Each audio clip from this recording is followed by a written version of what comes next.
Good morning, everyone. This is the second time I'm going to do this short film because for some reason it didn't save.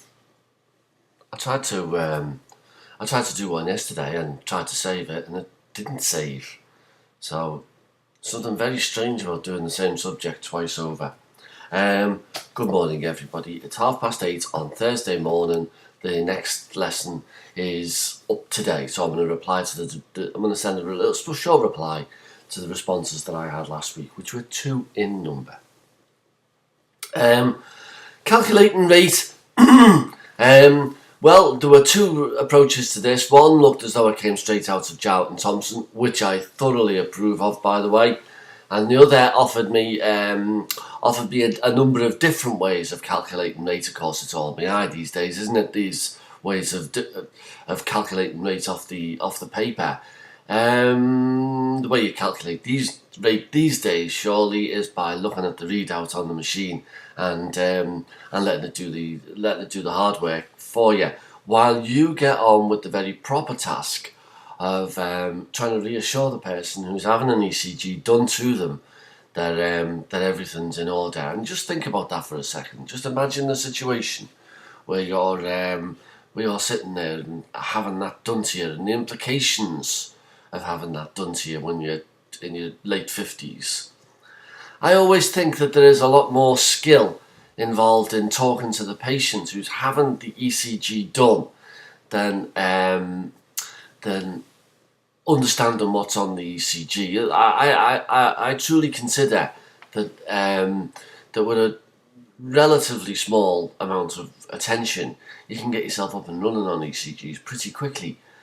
But you know as well as I do that reassuring a patient who's got chest pain and having this investigation done, on which so much hangs, that takes a sort of skill that you can't learn in a morning study day. Absolutely, I'm not even sure you can ever learn that skill.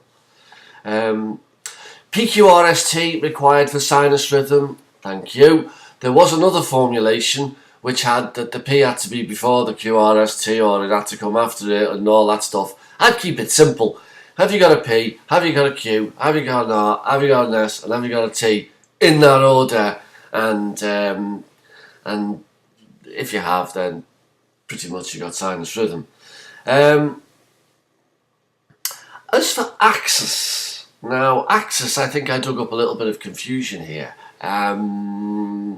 So what I'm going to do is I'm going to send you on this reply, the link on this reply will have 2 things. Number 1 is a YouTube film of me explaining the 2 thumbs method of calculating axis. Now, this is a method which I derived from the set textbook for ECGs, Malcolm Thaler's The Only EKG Book You'll Ever Need. It's a 2 thumbs approach. It'll get you right in about 95% of patients. And not only that, but it seriously impresses student nurses. It wouldn't impress a cardiologist, I've got to tell you that. But on the other hand, as a quick and easy way of calculating cardiac axis, it's effective. The second thing I'm going to send you is an animation relating to cardiac axis. And this animation,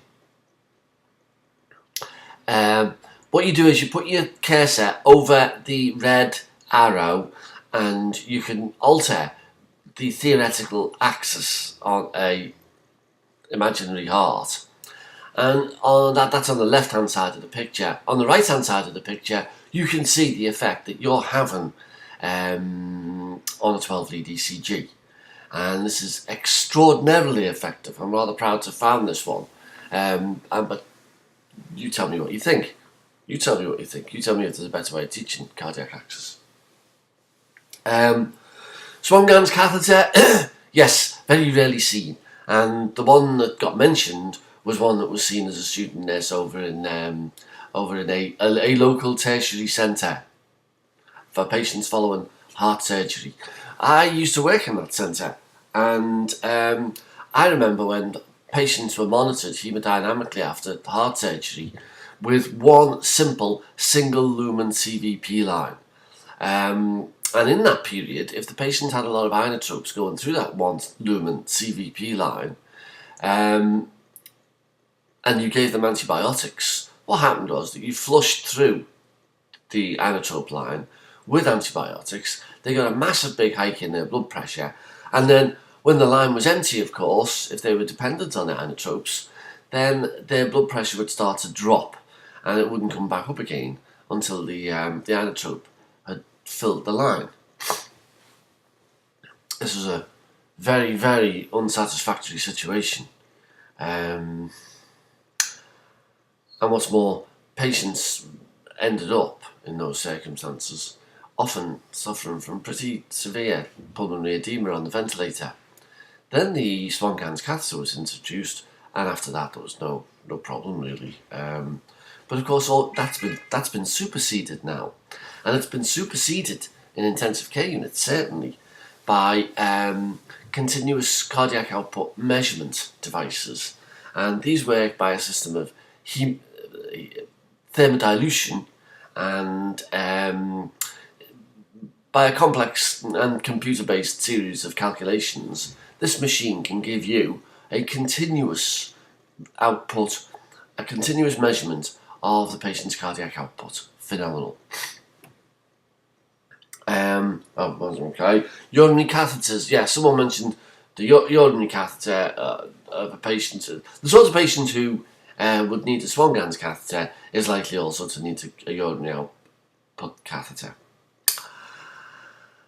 And of course, your kidney is your own biological cardiac output monitor, isn't it? And it's a continuous monitor. If that person's cardiac output goes down, you are not going to get an awful lot of way out of that patient.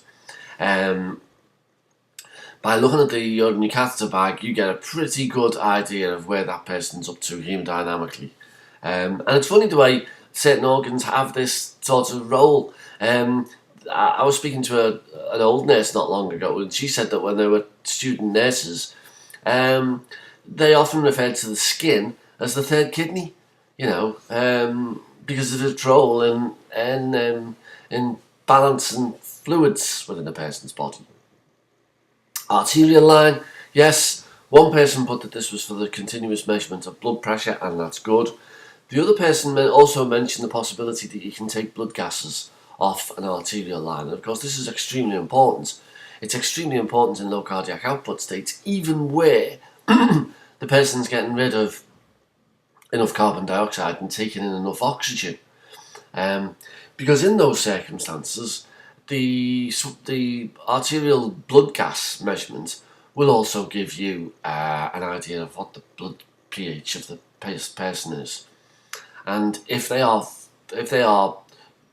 underperfusing their tissues, then it's likely that they are going to be becoming acidotic, or they might become acidotic, and it's a useful measurement to know where that person is and how well their blood chemistry is holding up to the crisis that they're in. Exercise tolerance tests. Yes, thank you very much for that. Who gets on them and who doesn't?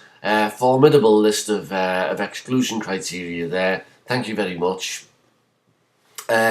So on the link, as well as the link for this film, you'll find two links. One describing cardiac output. I'm asking you to take a look at that. And I only made that 18 months ago, but the technology in that time for doing these feedback sessions has improved considerably. You will notice that there is a delay with the lips and the sound.